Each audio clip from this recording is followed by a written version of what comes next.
Aloha. Aloha. My name is Toni Tengan, and today is November 22nd, 2013, Friday. Um, and it is 6 a.m. Hawaii Standard Time. This report was written by me. I'm 44 this year. Just turned 44. Yay! Um, my modern Hawaiian history class as a freshman in high school, September 28th, 1984. The title of my report is called The Origins, and I got a perfect 5/5. I don't understand his grading system, so it was never, Professor Kiyonaga never did A, B, C, or D. Okay, it's called The Origins, and this is for President Obama, so he doesn't forget where he came from. And Hawaii, and you'll understand. Okay. There are no quotes or footnotes. I don't know why. I usually do that, but I think it's because it was written in a way that I didn't have to back up my statement with a quote. And none of the books are listed either, because I think it was used by everyone in the class. Okay, it's a long one. Okay, the origins. Hawaii is the youngest of the 50 states, and is the only state that doesn't lie on the mainland, continental U.S. It is considered as a melting pot with its different nationalities, religions, cultures, and customs. Some of these customs arise from the Polynesians, the original settlers of Hawaii.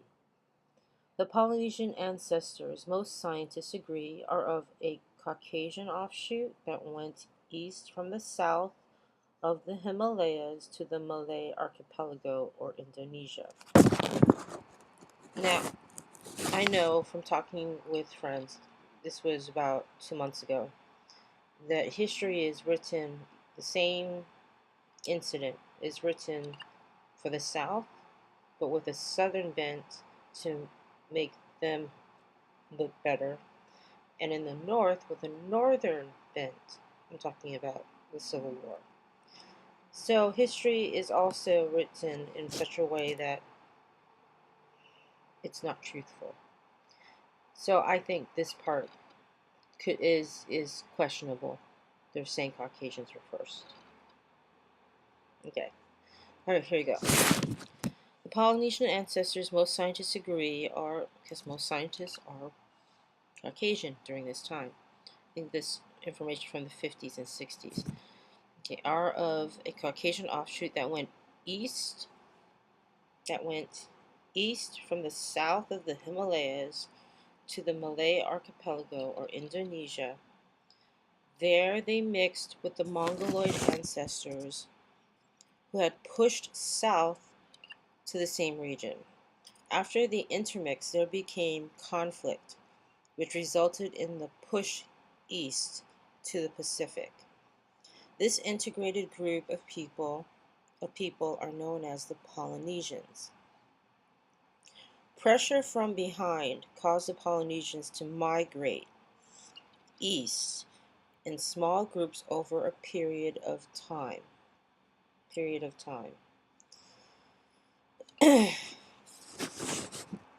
These migrations moved the Polynesians from one area of settlement to another. They usually used diplomacy or force to maintain their occupations in islands that were previously inhabited. These newcomers were followed by other groups of people. The ones that stayed the longest in the earlier homes were forced to leave to avoid slavery or death. The Polynesians continued to migrate east as the opposition in the surrounding islands forced them to move on after intervals of armed rest. Unoccupied islands were discovered and made into permanent homes. Homes, Homes, not homes, like heating homes. Homes. Okay. The Polynesians' secret knowledge started with a single outrigger. You have the canoe and the balancing pontoon. That's the outrigger, I think. Then there's double-hulled canoes. Okay. So, without an outrigger, I don't know, I don't know. I'm not I don't paddle. Sorry. I'm afraid of the water. Okay. I sink. Okay, so, sorry. The Polynesians' secret knowledge started with a single outrigger.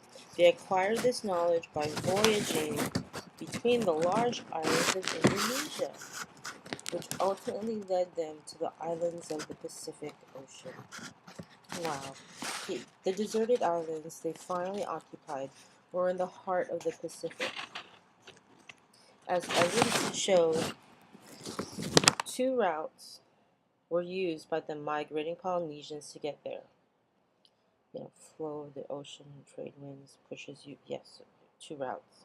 Oh, spice route, Silk Road. Oh, sorry. Going off tangent. The northern or Micronesian route reaches from the Philippines through the Carolines to an eastern loop to the Marshall and Gilbert Islands. The Philippines signified the western end of the route.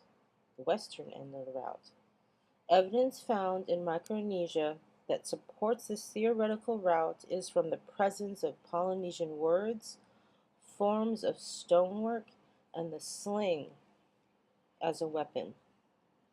What was that? From a Hawaiian legend, it was assumed that an ancestor named Hawaii Loa reached Hawaii from the Marshall Islands. This has also been recorded in Maori tradition.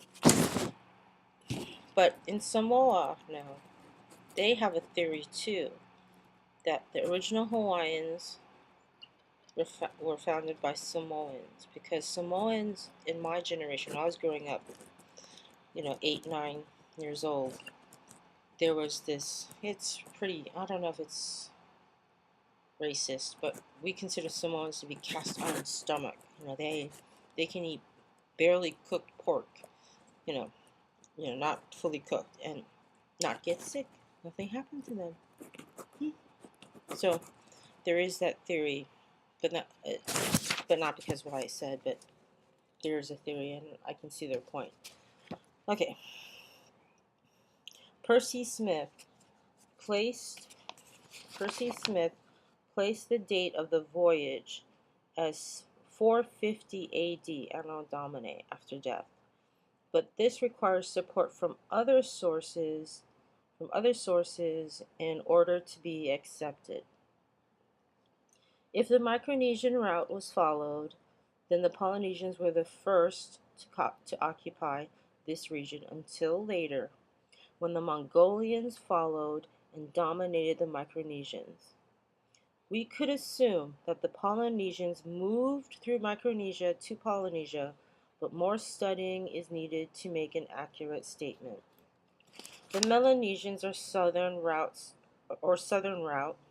starts from Indonesia along the north coast of New Guinea, the fringe of Melanesia to Fiji, and ending on the Polynesian group of Samoa and Tonga.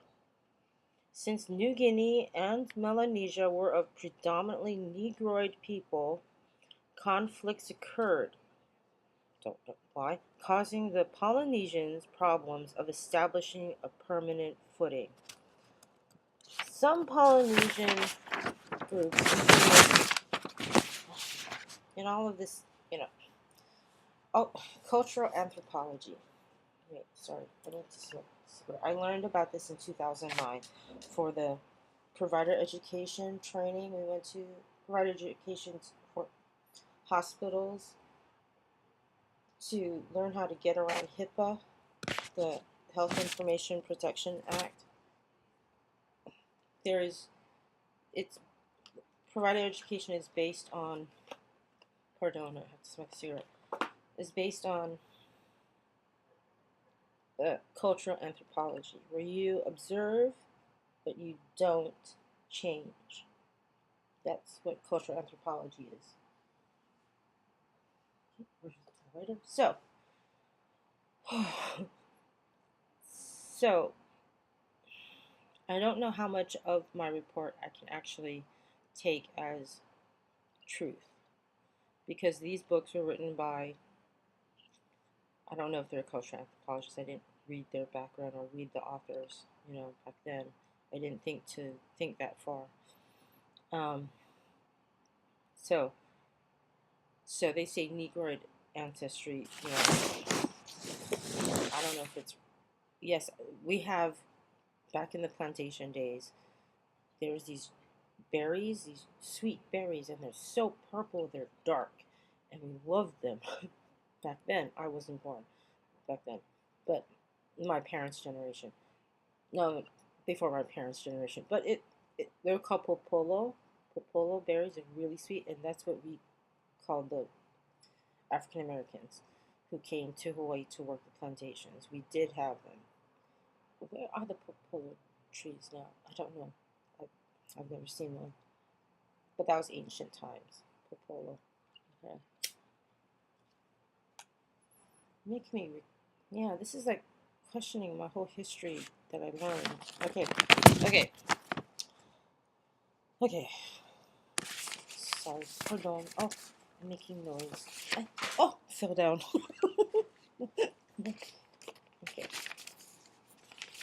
Okay, now, some Polynesian groups intermixed with the Aboriginal people where conflicts did not occur, causing the Melanesian culture to be superior to that of New Guinea. Other Polynesians occupied the outlying islands of Melanesia, which seem to have retained the Polynesian social organization, but we don't know how much they were affected both physically and culturally by their Melanesian neighbors. When you get your passport in Hawaii, you have to pay with cash or by cashier's check. And the only thing that's decorated on the walls, other than the flags, I think, of the U.S. and Hawaii, is a part of the world map that covers the Pacific Ocean up until Japan and a little bit of China and a little bit of Australia. It just shows our part of the world. Well, it's very interesting because when you get a visa, it's to travel all over the world. But for some reason, it's only that part of, I don't know why, but I'm always looking at it because, I don't have a photographic memory. It would help, God. It would have helped. So it's just very interesting, but you can't stay in there too long because, it's a long line and people waiting. So, okay. But we don't know how much they were affected both physically and culturally by their Melanesian neighbors. The voyages they took were in double canoes rather than the single canoes. Okay, you guys think catamaran. Okay, catamaran.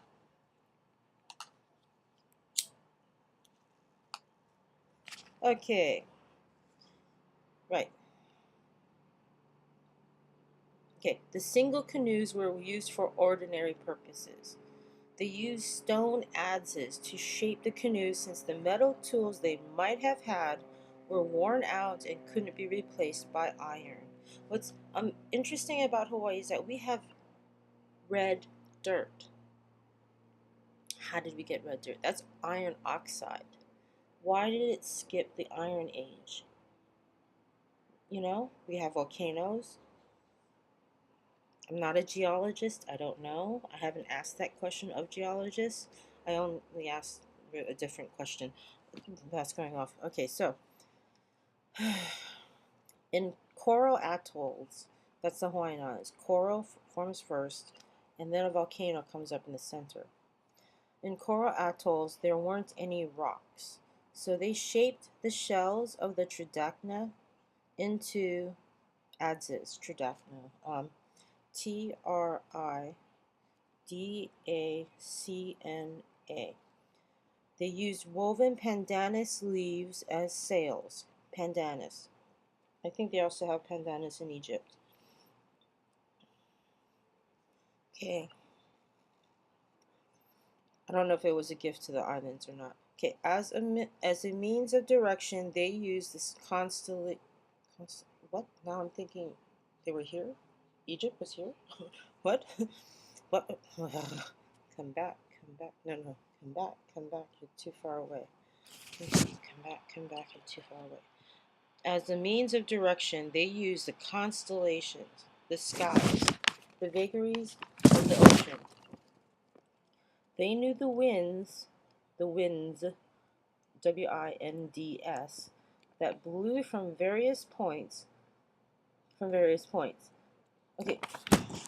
I worked for NHCAP, the Native Hawaiian Culture and Arts Program, in 1993 for 3 months. It was a temporary job through Kelly Services. Noah Thompson who's trying to bring back the Native Hawaiian voyaging, how we did voyaging, but the kupuna, the people who did that were all passed away. It was a dying art. He had to save it. So he went to Tahiti to train because they still had people who knew the stars and how to travel. So, but he had to still figure it out for Hawaii. And he would spend a lot of time at Bishop Museum. We have a planetarium, not like the Hayden Planetarium, not as big, but it did show the stars. And there were these two, and I read his book. His book is really good. The first book. He's writing another one. Came out in May of this year. There were 2 stars that came up over the horizon, and he had to aim for between those stars. So he did a test run, and he had to tack back and forth to make the voyage. What's interesting about the Pacific Ocean that I don't think occurs or does occur in romance novels in the Atlantic, dead air. There is no wind, there are no waves, and you have to paddle, And in Tahiti, when they do traveling, they bring a pig on board, to sacrifice or to eat, right? Cook and eat. But Hawaiians like to have fun, right? This is what I'm imagining. And they're swimming and they're all kind of stuff, and they don't want to paddle. And the navigator would have to say, you stop playing, or I'm gonna force this pig to put it in the ocean, and he knows the way or she knows the way home. Pigs will always sense where there's land, and to survive, so we won't have that pig. We better get in the boat and start paddling. So it's like, so okay.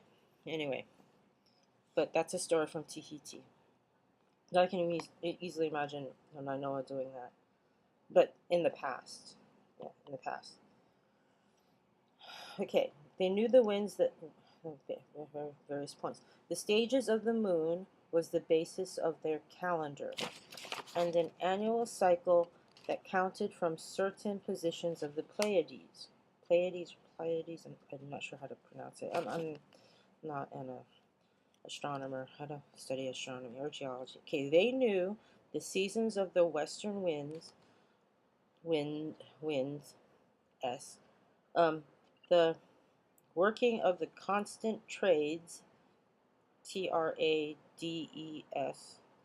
and the hurricane season. So they knew when it was safe to sail and when it was not. Hawaii's hurricane season used to be, and I think it still is, from June to November. And I think we prayed to Lono. I think back then, not we, I'm not Hawaiian, sorry, I'm pure Okinawan. So, Pacific Asian Islander. So here is, right. So I think the ancient Hawaiians, during the hurricane season, they would pray to Lono, the god of peace. 6 months, Lono, Lono, and Ku, the other 6 months, the god of war. Ku. Sorry, sign language. Okay, now, because not Kama'aina, I can't say that, I don't have Hawaiian blood. The ancient Hawaiians, um, they were what do you call that? Many god system. Poly, what's single god you, sorry, forgot it. You understand. Poly something, many gods. They had many gods. Many. Okay. Muy. No, that's all good. Wait, muy bien. Many. Very. Sorry. Okay. They knew the winds. Wait. So they knew when it was safe to sail, when it was not.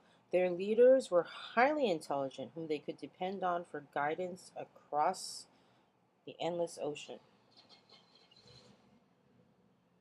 Maybe fights of dominance broke out, causing small groups to travel further east to the Society Islands. The Menehune, the short ones, short ones, were the original settlers of Hawaii. I think the Ali'i came first because they were adventurous. And then they went back home and told them, and then said, okay, let's go over there. Send the Menehunes because they can build the ahupua'as. Ahupua'a is a section of the island that can survive within its own borders and get all the resources from the mountains to the sea. And the Ali'i, one Ali'i for the whole island. You know, that's why we have the king and queen of court, Hawaiian court in May Day. So that whole area had to pay tribute once a year, to the Ali'i class and gather some things that place is known for, and offer it to the Kaumoali, which I think were the noblemen, the Ali'i, Kaumoali, and Maka'ainana. And if the Kaumoali wasn't a good person, well, there was a law that you can move from one ahupua'a to another. That ensured that nobleman was fair, non-judgmental. He didn't play favorites. All that kind of it. They had peace. Okay. That's what I remember from 4th grade. Okay. Sun is coming up. Okay. Sorry. Yes, I ate breakfast. Okay, but I'm thirsty. Okay, hold on. Oh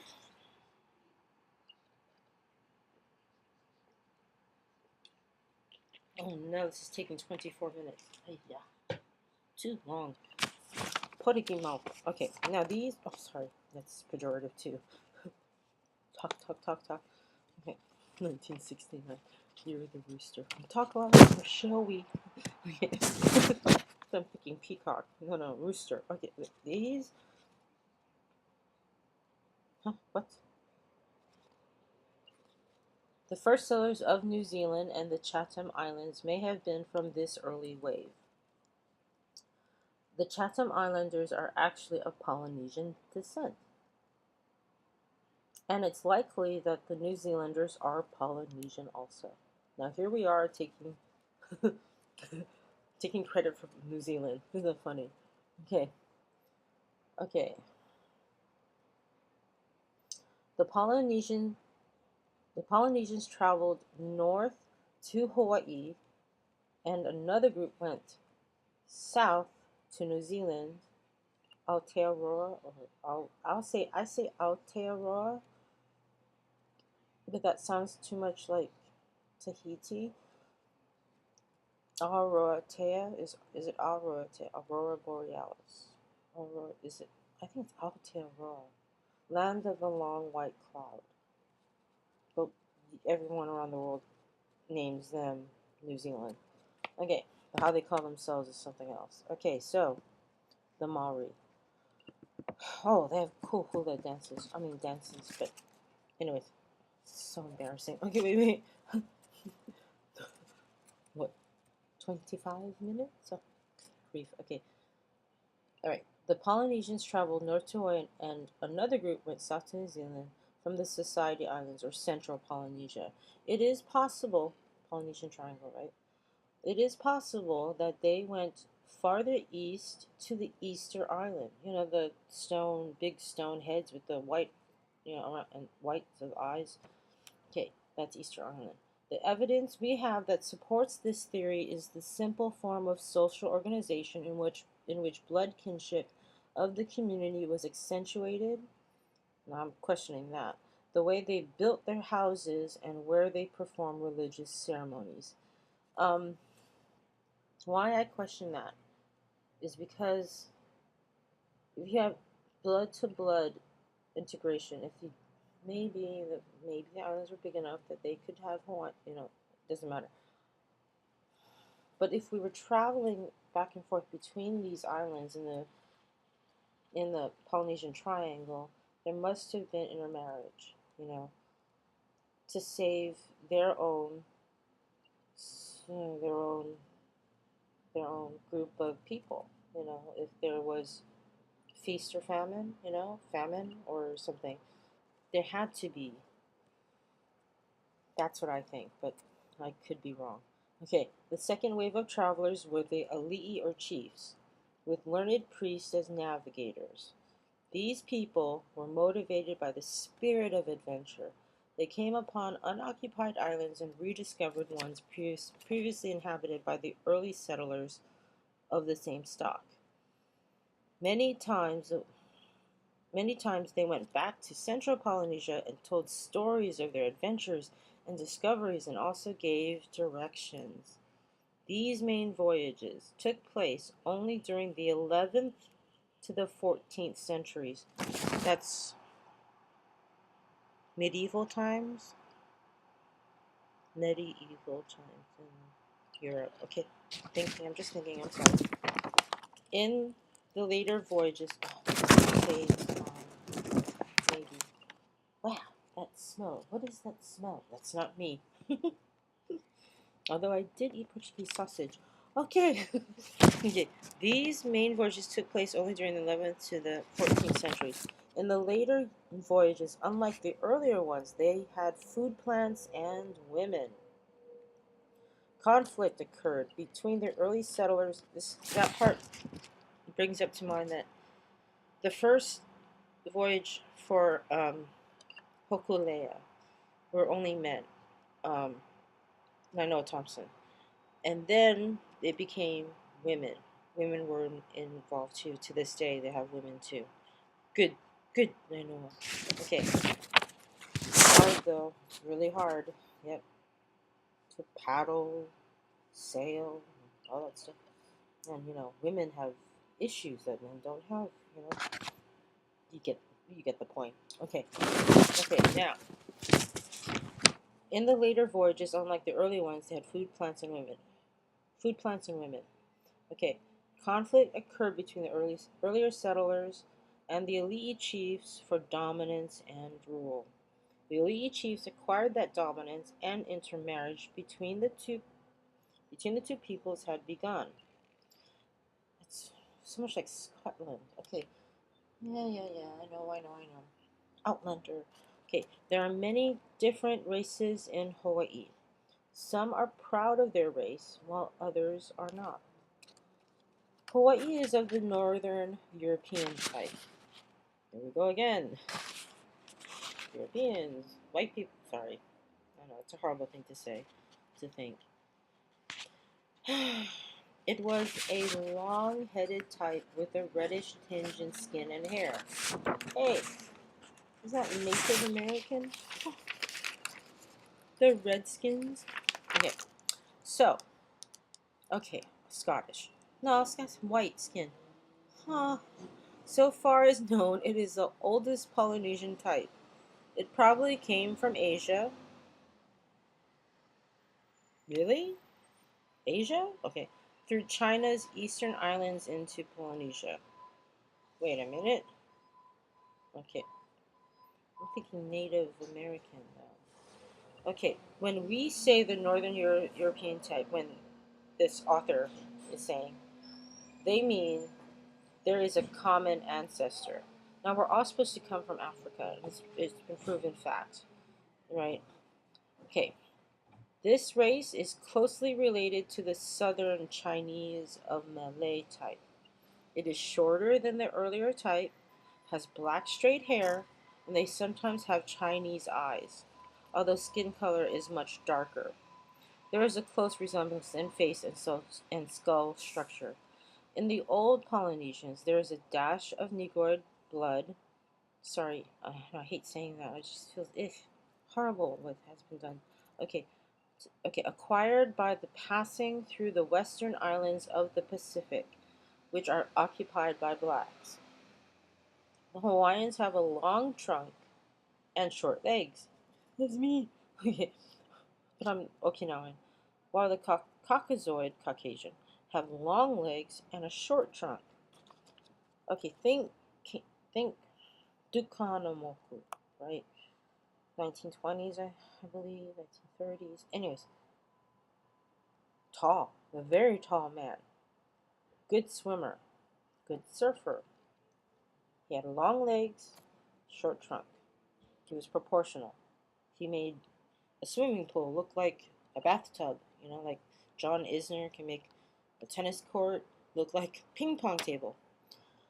Okay, today within races, there is a strong tendency to draw apart from others as a group. Northern Europeans are very race proud,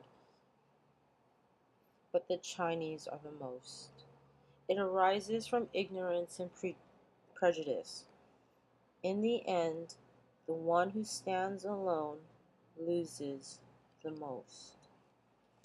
Millions of years of evolution, the struggle of ancestors to survive and adapt to different locations make up the original Hawaiians. But today, being Hawaiian means different things to many people, whether you do have Hawaiian blood or not. Sincerely, Toni, Tengan,